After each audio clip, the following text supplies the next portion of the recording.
Masayang araw mga ka-PL. Naku po, tatlo pala lagapak ni Bongbong Marcos sa survey mga kababayan. Di po ba ang pinagkaguluhan at pinagtawanan ng ating mga kababayan yung inilabas lamang po ng SWS na ang nakuhan di umano nitong si Bongbong Marcos na porsyento sa kanyang trust ratings. Trust ratings ito mga kababayan na pagtitiwala po ito ng publiko. Di ba gay? Negative 3% lamang po mga kababayan. Aba, meron pa pong dalawang survey firm, mga kababayan, na mas malala. Sa SWS, negative 3. Sa ibang survey firm, ito, mga kababayan, mas lalong lagapak si Bongbong Marcos. O ganito po, kahiya-hiya ang presidente natin ngayon. Mantakin ho ninyo, nagkaisa, itong tatlong survey firm na magsagawa ng kanilang pinakahuling survey sa taong 2025, ang naging resulta, pare-parehas. Hindi ho nag-usap-usap yung tatlo na yan, Hindi po nila pinagkaisa si Marcos, mga kababayan, kundi sigaw talaga yan ng taong bayan. Yan talaga ang damdamin ng ating mga kababayan. Wala na silang tiwala sa ating Pangulo. O eto po, ang balita, nakakatawang balita. Nakakainis naman po para sa kanila. Ano naging palusot ni Bongbong Marcos? Marami pa namang survey na mangyayari. O ano ngayon, Bongbong Marcos?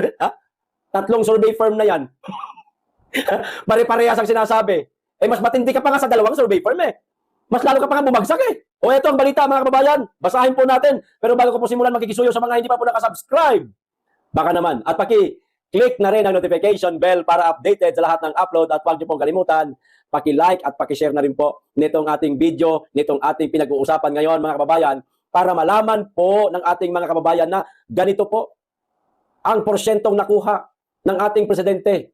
Wala nang nagtitiwala sa kanya halos na ating mga kababayan para yung mga naiinis po kay Bongbong Marcos sa susunod na sakasakaling magsagawa ulit ng survey itong tatlong survey firm na ito. Ganun pa rin po, consistent pag kung baka mas lumala. O ito, ang balita. Ipinakita ng pinakahuling mga survey mula sa tatlong pangunahing polling firm ang tuloy-tuloy na pagbaba ng net approval ratings ni Pangulong Ferdinand Marcos Jr. na nagpapahiwatig ng lumalawak na kawalang kasiyahan ng publiko sa kasalukuyang administrasyon mga kababayan. Ito po yung tungkol naman mga kababayan sa survey approval rating po ito sa Pangulo. Wag na lang po nating alamin ang tungkol po sa approval ratings ng pangalawang Pangulo. Baka umiyak na si Marcos. Mantakin ho ninyo. Pagkawalang tiwala pagkawalang kasiyahan ng publiko sa kasalukuyang administrasyon. Wala na pong gana talaga. Hindi na po nasisiyahan yung ating mga kababayan kay Bongbong Marcos, mga kababayan. Isa lang po ang ibig sabihin nito. Ayaw na po ng ating mga kababayan o karamihan ng mga Pilipino na maging Pangulo o mamuno pa si Marcos sa ating bansa. Mr. President, hindi po ba kayo nahihiya? Hindi na po nasisiyahan sa inyo ang ating mga kababayan. Kahit na anong gawin po ninyong pabango, ginagamit nyo pa yung anomalya sa flood control para palabasin na ikaw ang nagsimula, ikaw din ang magtatapos. Paano to ngayon? Ni isang mga kawatan ng mga politiko, wala pa po kayo na ipapakulong. Mas lalo po, Mr. President, mawawalan ng kasiyahan sa inyo ang ating mga kababayan.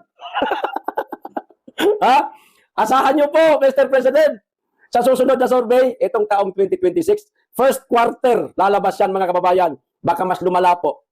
Ang porsyentong makukuha ng ating mahal na mahal. Ang hirap mong mahalin. Naiinis kami sa'yo. Hindi na po nasisiyahan sa'yo ang tao. Kulang na lang ipagsigawan ng karamihang Pilipino. Bumaba ka na, Marcos! Ayaw ka na namin maging presidente. Huwag ka nang mamuno sa bansa. Inutil ka, bangag ka pa. Ito ba? Ayon sa Social Weather Station, SWS, nakapagtala ang Pangulo ng negative 3% net approval rating. Ang unang pagkakataon na pumasok sa negatibong teritoryo ang kanyang marka. Kauna-unahan. Wag ho kayo mag-alala. Kauna-unahan pa lamang po ito, Mr. President. Relax lang po, Mr. President. Katulad po ng sinasabi ninyo, marami pa namang survey na mangyayari. Kauna-unahan pa lamang po ito. Pero sigurado ako, Mr. President. Etong 2026, lahat yan, lagapak. Sinundan ito ng mas matinding pagbaba sa pinakahuling survey ng Pulse Asia naman, mga kababayan, kanina, SWS, Social Weather Station. Ngayon, Pulse Asia naman po na naglagay sa net approval ng Pangulo sa negative 15%, mga kababayan. Ha? Negative 15. 15, mga kababayan, 15 ang kanyang net approval, mga kababayan. Kawawa naman tong ating presidente, mga kababayan. Huwag naman po ninyo masyadong durugin. Halimbawa, 5 kayong magkakabarkada, nagkataon, natanong kayo nitong mga polling firm o survey firm, mga kababayan, 5 kayo, baka pwede yung dalawa, mag-Marcos ka. Yung dalawa, maging kasiyahan nyo si Marcos kahit nalabag sa loob nyo. Umuo na lang kayo. Para maging patas ba? Pero alam ko po, hindi nyo gagawin yan. Kasi banas na kayo, inis na kayo, pagod na kayo. Kaya ang saloobin po ninyong publiko ang masusunod. Kung hindi nyo na nagugustuhan ang pamumuno ng ating presidente. Tuloy nyo lang, Mr. President, God bless. Good luck. Ito ba? Nagpatuloy ang pagbabang trend sa pinakabagong ulat ng Publicos Asia naman ngayon. Kanina, SWS, Pulse Asia, ngayon, Publicos Asia, ito na yung pangatlo, na nagpakita ng negative 27% net performance approval rating ng pinakamababa sa 3 survey na inilabas. Mr. President, wala kang magagawa. Ganun talaga ang saloobin ng ating mga kababayan. Hindi naman po ito kasalanan nitong 3 survey firm na ito. Kundi pahayag man po ito ng ating mga kababayan. Nagtanong lang po sila. Ang gusto ng tao, yun ang nasusunod. Gusto namin na wag na siyang suportahan. Gusto namin na hindi na nasisiyahan sa pamumuno niya. O yun po, ang naitala nitong 3 survey firm na ito. Lagapak si Marcos, mga kababayan. Ang pinakamababang 3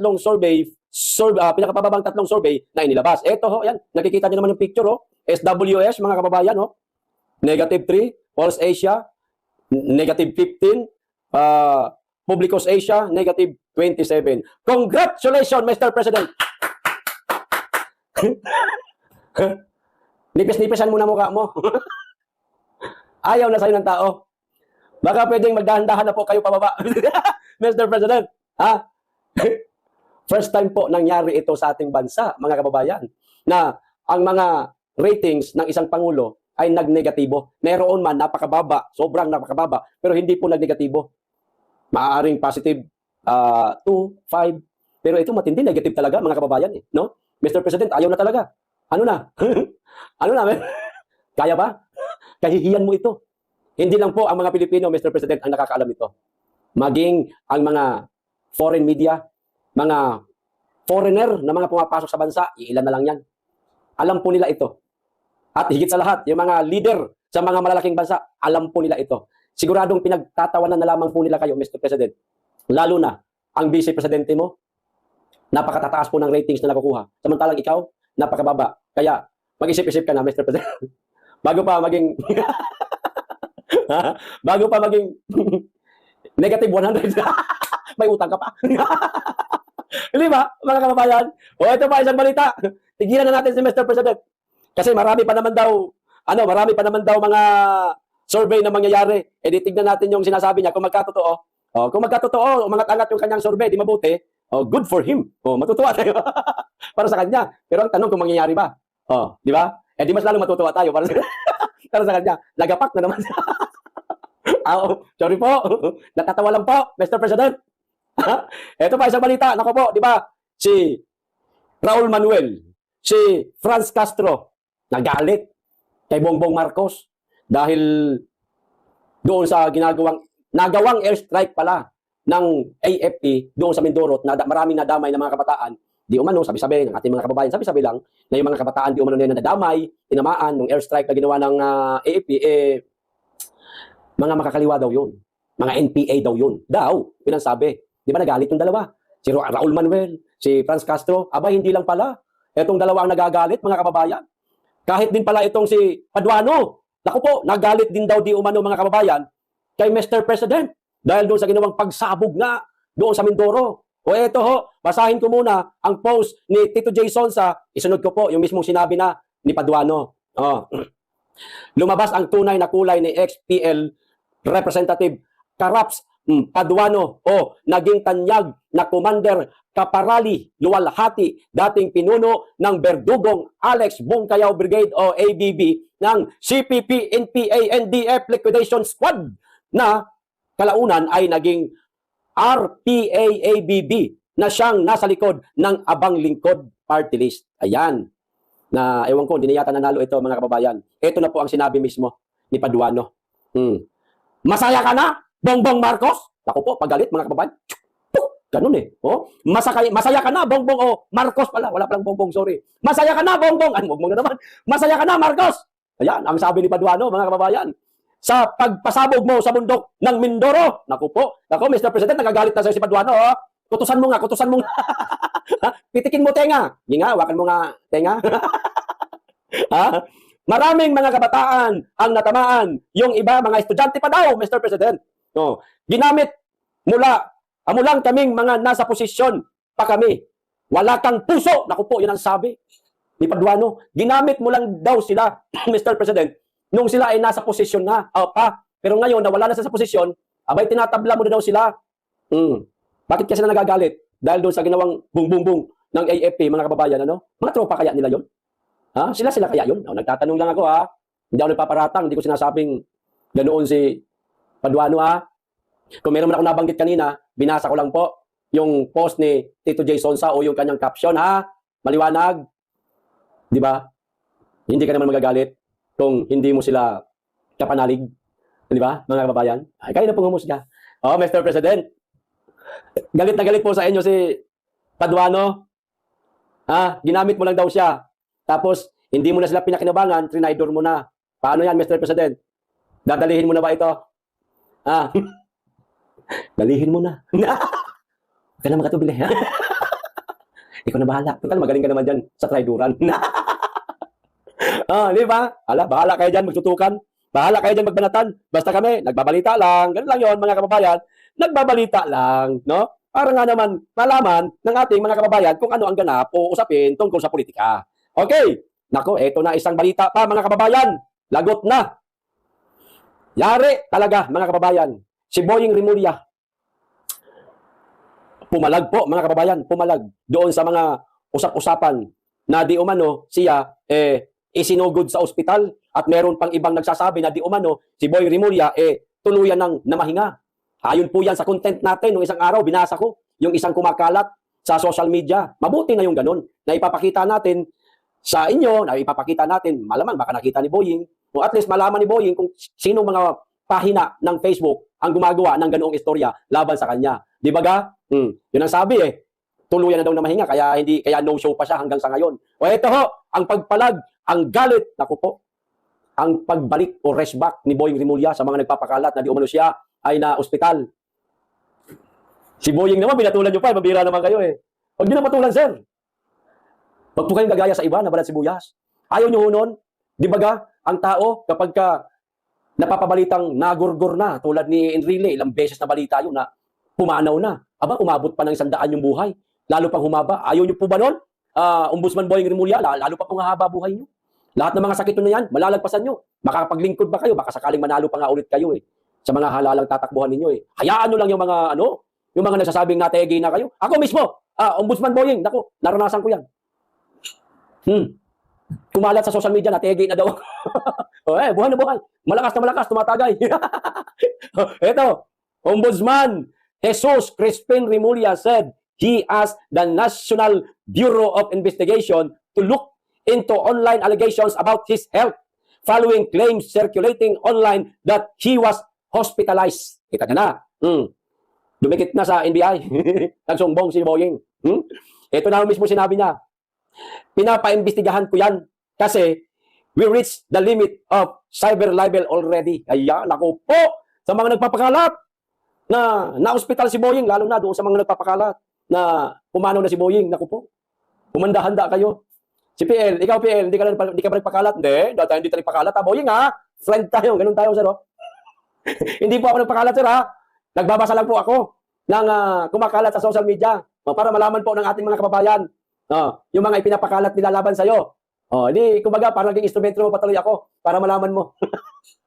Yung mga kumakalat na balibalita sa social media. No, basta si PL, hindi nagpapakalat na nategi na kayo, na hospital kayo. De, PL, natatakot ka lang eh. Duwag ka, PL, duwag ka, PL. Duwag ka, PL, natatakot ka. Hindi, ba't ako matatakot? Totoo lang naman sinasabi ko, nagbabasa lang naman talaga ako, mga kababayan, di ba? Paano tayo matatakot? Wala naman tayo dapat katakutan kasi hindi naman tayo gumagawa ng fake news. Kundi yung binabasa natin, yun lang yung nagbabasa lang tayo, nagre-relay, nag-amplify, yun lang, ganito lang tayo, di po ba, mga kababayan? O ito, tingin ko, it's part of the propaganda machine of some political purpose, Remulla said following reports circulating online about his health. Palagay ko, Ombudsman Boying Remulla, sir, hindi po ito propaganda machine about sa political purpose. Kasi hindi naman po na kayo politiko na maituturing kasi gabinete na lamang po kayo ni President Bongbong Marcos. Ginawa kanyang gabinete, una naging DOJ, hanggang ngayon naging ombudsman ka. Labas na po doon yung dating pagiging politiko nyo. Kumbaga, hindi ho kasama itong pagiging ombudsman, naging DOJ kayo sa pagiging politiko nyo noon. Magkaiba ho yan. Nasa gabinete na lamang po kayo. Hindi po ito propaganda machine para sa isang political purpose. Wala. Maaari lang siguro, Ombudsman Boying Remulla, yung ating mga kababayan, may galit ho sa inyo. Hindi ho kayo na nagugustuhan, no? Kasi dahil dito sa napakalalang anomalya sa flood control na hirap po kayo mapanagot, yung mga pinangalanan ni Gutesa, yung pinangalanan din ni Saldico, kasi parang ang gusto po ng ating mga kababayan, kung sino-sino yung mga pinangalanan, dapat yun talaga ang makulong, imbes na itong mga kontraktor na hinihingan lang ng kickback nitong mga iilang elected official. Maaaring dyan po nagalit ang ating mga kababayan, Ombudsman Boying Remulla, sa iyo. Dahil wala pa kayo napapanagot. Siguro, oras na meron kayo maipakulong, lalong-lalo na, mapakulong nyo na si Martin Romualdez. Di ba, sabi? Meron nang inihahandang reklamo o nag-file na ng demanda o kaso laban kay Martin Romualdez. O ngayon, pag napakulong po ninyo, Ombudsman Boying Remulla, sa pangunguna at utos na rin ni Bongbong Marcos, naku po, sigurado sir, palakpakan po kayo ng ating mga kababayan. Yung mga kumakalat sa social media na di umano kayo na-ospital hanggang sa umabot pa nga sa gurgura na, mawawala yun. Pasasalamatan po kayo ng ating mga kababayan. Kaya sir, naku po, wag ho kayo mag-aatubili na ipakulong na po. Lalong-lalo na si Martin Romualdez kasi yun talaga ang ikinanta ng karamihan. Maraming nagsasabing sangkot siya. Pero hanggang sa ngayon, nagmamalinis, itinatanggi niya, pinapasinungalingan niya na parang pinaniniwalaan din naman po ninyo, sir. Kaya nagagalit yung ating mga kababayan. Pag naipakulong niyo yan, sigurado, babango po ulit ang pangalan niyo, sir. Babango. Kung mapapaniwala niyo pang tao o kung mauuto niyo pa sila. Kasi ang tao talaga ngayon, mulat na talaga. Kahit na ang isang politiko o gabinete man na noon kinamumuhian ng ating mga kababayan tapos biglang gumawa ng naaayon sa kagustuhan ng sambayan ng Pilipino, hindi pa rin maniniwala ang tao. Kasi ang gusto nila, consistent. At etong mastermind na gusto nila ipakulong, ang gusto naman ng tao, yung mas mataas pa. Yun naman ang gusto nilang ipakulong mo. Kaso sir, parang hirap po yata mangyari. Yun lang ang nakikita namin Hindi po namin kayo hinuhusgahan, Ombudsman Boying Remulla, na natatakot kayo dahil gabinete lamang po kayo ni Marcos. Pinsan naman ni Marcos, si Martin Romualdez. Hawak kayo sa liig, kumbaga lang naman. Kasi magpinsan yung dalawang yan Presidente si Marcos, gabinete ka. Pinsan niya si Romualdez. Hawak kayo sa liig. O kaya hindi kayo makagalaw, hindi nyo kayang ipa-aresto ang dapat ipa-aresto, lalong-lalo na si Martin Romualdez. Sana, sir, magkaroon po kayo ng paninindigan. Oo, gabinete kayo ni Marcos, magampanan po ninyo ng tama yung inyong trabaho na ipakulong kung sino dapat ipakulong ng mga kawatan ng opisyal ng gobyernong nagnakaw sa kaban ng bayan. Huwag niyo po munang intindihin, sir, yung mga nagbali-balita sa inyo na kayo na-ospital hanggang sa pumanaw na daw. Hindi po yan ang usapin ngayon, sir.